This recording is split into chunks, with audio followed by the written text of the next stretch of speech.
샬롬, 반갑습니다. 오늘은요 3월 5일 사순절의 14번째 날입니다. 오늘은요 여러분들이 계신 곳에서 먼저 성령님께서 오늘 나에게 어떤 말씀을 주실지, 어떤 은혜를 주실지 기대하는 마음으로 성령님께서 말씀을 조명하는 마음으로 기도하시고 하루를 시작하시면 됩니다. 이어서 찬송가 258장입니다. 샘물과 같은 보혈은, 그리고 이어서 252장 나의 죄를 씻기는 예수의 피밖에 없네 찬양하신 다음에 사도신경으로 나의 신앙을 고백하면서 모든 순서를 시작하도록 하겠습니다. 자, 이어서 오늘 주시는 하나님 말씀은요, 요한복음 8장 1절에서 11절까지 말씀입니다. 요한복음 8장 1절에서 11절까지 말씀. 저는 대표적으로요 8장 7절 8절 말씀을 읽도록 하겠습니다. 여러분들은 당연히 8장 1절에서 11절까지 다 읽으시면 됩니다. 너희 중에 죄 없는 자가 먼저 돌로 치라 하시고 다시 몸을 굽혀 손가락으로 땅에 쓰시니 아멘. 오늘은요 사순절 14번째 날 아무도 없습니다 주님이라는 제목으로 함께 사순절 묵상집과 그리고 또 성경 본문을 가지고 설교를 통해서 여러분들이 은혜 받으시면 되겠습니다. 또 하나님께서 주시는 말씀을 통해서요 여러분들 또 내가 깨달은 것들, 또 특별히 주시는 감동, 이런 것들을 메모하시고 기록하시고 그것을 위해 집중적으로 기도하면 됩니다. 그래서 내가 깨달은 것들, 또 내가 해야 될 것들, 하지 말아야 될 것들, 이런 것들을 여러분 사순절날 하나씩 검토해보고 점검해보는 시간이 또 이 사순절이기도 합니다. 자, 오늘은요 묵상집 40쪽 41쪽 여러분들이 묵상하실 차례입니다. 이제 준비한 말씀을 드리겠습니다. 우리는요 본능적으로 모든 사람이 그런 것 같습니다. 나에 대해서는 참 관대합니다. 너그럽습니다. 사람이 살다 보면 그럴 수도 있지 뭐. 아니 사람이 살다 보면 잘못할 수도 있지. 실수할 수도 있지. 다 그렇게 사는 거 아니야? 저도 저에게서 그렇게 생각을 할 때가 참 많습니다. 그러고선 다른 사람을 이렇게 볼 때는요. 그 잣대가 참 엄격합니다. 나에 대해서는 그럴 수도 있지 뭐. 똑같은 경우도 다른 사람에게 대해서는 야 어떻게 그럴 수가 있냐? 어떻게 저럴 수가 있냐? 어떻게 그럴 수가 있냐? 저도 뉴스를 보면서 참 이렇게 얘기를 많이 합니다. 그리고 때로는 교회 안에서도 이런 경향이 없지 않아 있습니다. 어떻게 권사님이 그럴 수가 있지? 어떻게 장로님이 그럴 수가 있지? 목사님이 그럴 수가 있지?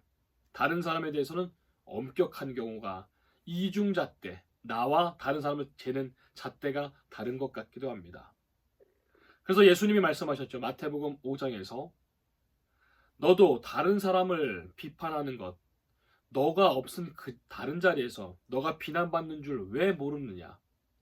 그래서요 다른 사람의 티눈을 뭐라고 하기 전에 너의 눈 안에 있는 들보를 먼저 던져내라라고 주님 말씀하셨습니다. 자, 오늘 율법 학자들과 바리새인들이 나옵니다. 신약 성경에 참 많이 등장하는 사람들이죠. 율법 학자들, 말 그대로 율법, 유대인의 법을 가르치고 그리고 해석하고 또 공부하는 사람들입니다. 철두철미하게 자기는 아주 자부심이 있었습니다. 그리고 우월감이 있었습니다. 그리고 또 바리새인들, 율법학자와 바리새인들 또 같은 부류이기도 합니다. 바리새인들, 오늘날로 치면 팔레스타인, 여러분 뉴스에서 참 많이 들어보죠. 이 팔레스타인 또한 율법학자들과 같았습니다. 나는 도덕적으로 다른 사람들보다 우월하다.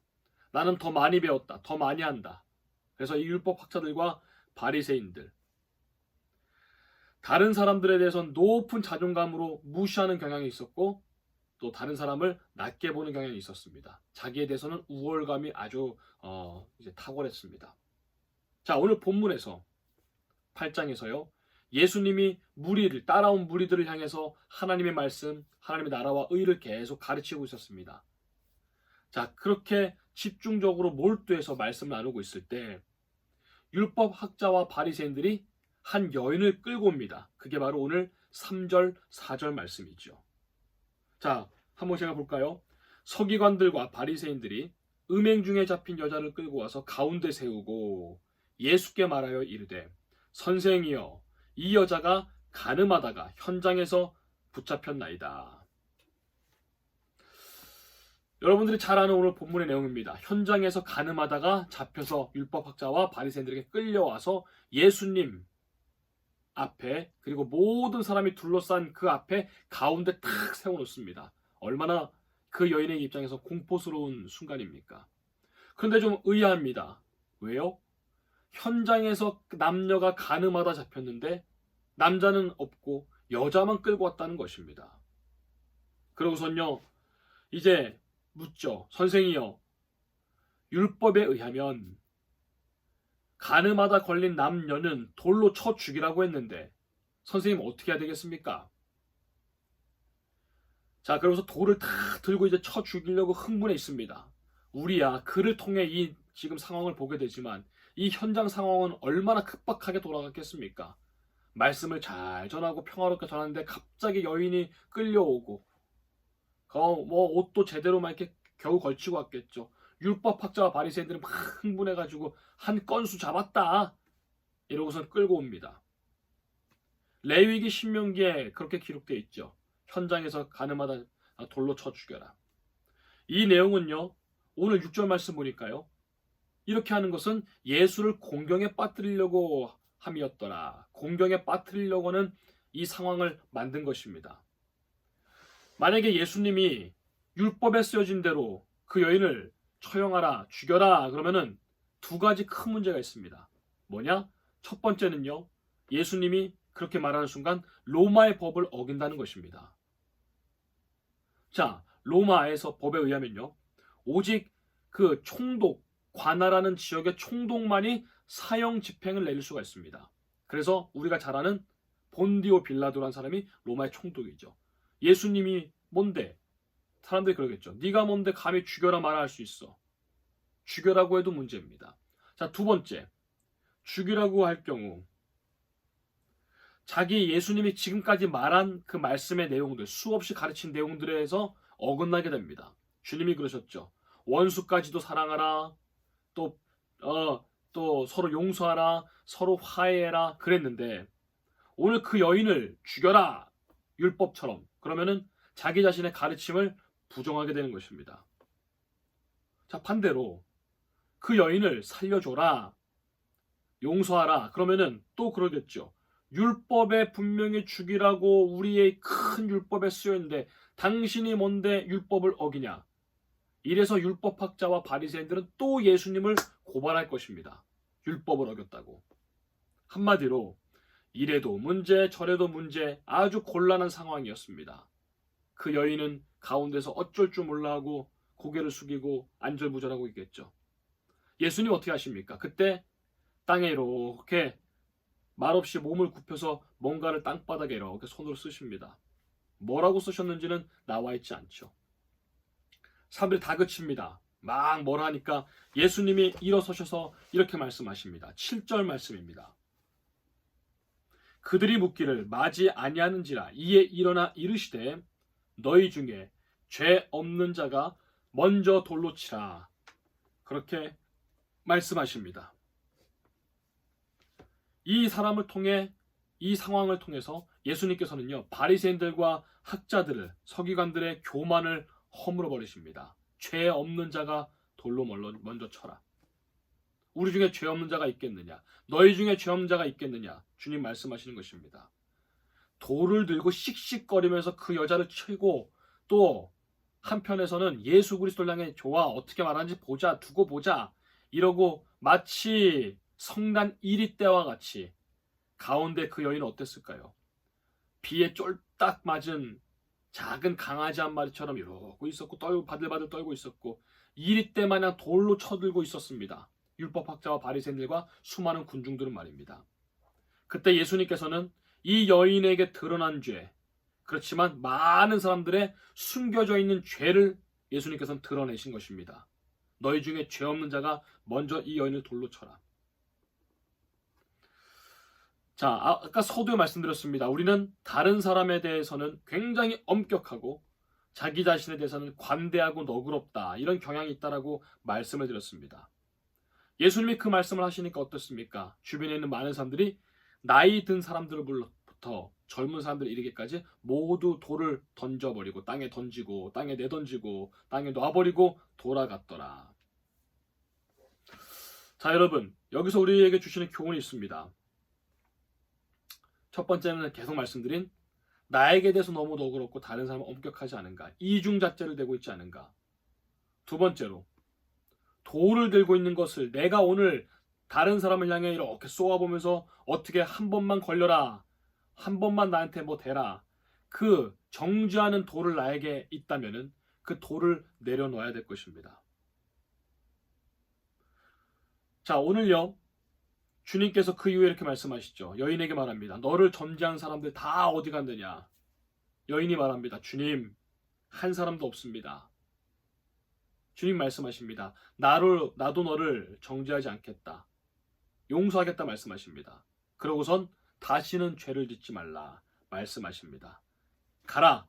이제부터는 다시는 죄를 짓지 말아라. 여인의 희생도 막아주신과 동시에 그 여인의 죄가 있음을 깨닫게 하는 것입니다. 너도 죄가 있다. 그렇지만 이제는 돌아가서 다시는 죄를 짓지 말아라. 여러분, 우리 중에 죄 없는 사람이 누가 있습니까? 우리 중에 잘못 없는 사람이 누가 있습니까? 여러분, 다 떳떳하십니까? 여러분, 우리는요, 누군가에게 늘 돌을 던질 준비를 하고 있습니다만, 야, 저거 봐라. 정치를 향해 뭐라 그러고요. 또 유명한 사람들 누굴 뭐라 그러고요. 직장 안에 누구를 뭐라 그러고요. 교회 안에 누구를 뭐라 그럽니다. 늘 돌을 준비하고 있습니다. 그렇지만 나에게도 여러분 역시 죄가 있음을 우리는 다시 한번 깨달아야 됩니다. 오늘 주님은요, 그 여인을 용서하십니다. 죄를요. 그렇지만 죄가 없다고 하시지 않았습니다. 가라. 다시는 네가 했던 그런 죄들을 반복해서 짓지 말아라. 다시는 죄를 짓지 말아라. 우리에게 주시는 말씀입니다. 용서해 주십니다. 그렇지만 돌을 들고 있는 나에게 돌을 던져놓고 너 또한 죄가 있으니 이제부터는 다시는 죄를 짓지 말아라. 너 또한 죄인이라는 것입니다. 그리고 죄를 짓지 말아라. 이것이 오늘 우리에게 주시는 그런 은혜요, 동시에 용서요, 그리고 우리에게 주시는 교훈이라는 것입니다. 사순절에는요, 이런 것들을 하나씩 제거하는 날입니다. 내가 돌을 들고 있었던 것, 그 돌을 내려놔야 되겠죠. 나 자신을 좀 바라봐야 되겠죠. 내 눈 안에 있는 들보를 보잔 말입니다. 그리고 다른 사람과 나에게 이중잣대를 댔던 것, 길고 혹은 짧았던 잣대, 다른 잣대를 댔던 것, 그 교만함 또한 용서해야 될 것입니다. 바리새인처럼 나도 누군가를 정죄하고 있진 않았는가? 저 권사는, 저 장모님은, 저 목사님은 저러면 안 돼. 저거 잘못한 거야. 이것 또한 내가 그러고 있었다면 나 또한 바리새인이라는 것입니다. 오늘 마지막 기도문을 제가 읽고 여러분과 함께 읽고 각자 기도하시겠습니다. 주님, 제 손에 돌을 내려놓고 흙 앞에 엎드립니다. 십자가 피로 제 죄의 기록을 지워주시고 성령의 숨으로 제 마음을 여시며 길을 열어주소서. 정죄하지 않으심의 은혜와 다시는 내 거룩함 사이에서 오직 예수님과 저만 남는 자리로 저를 이끌어 주옵소서. 예수님의 이름으로 기도합니다. 아멘. 오늘 이 하루가 여러분 말씀 앞에서 거룩해지시고 돌을 내려놓고 그리고 바리새와 같은 나의 모습을 다시 한번 돌아보고 회개하는 귀한 하루가 되시기를 축복합니다. 기도하겠습니다. 각자 기도하시겠습니다.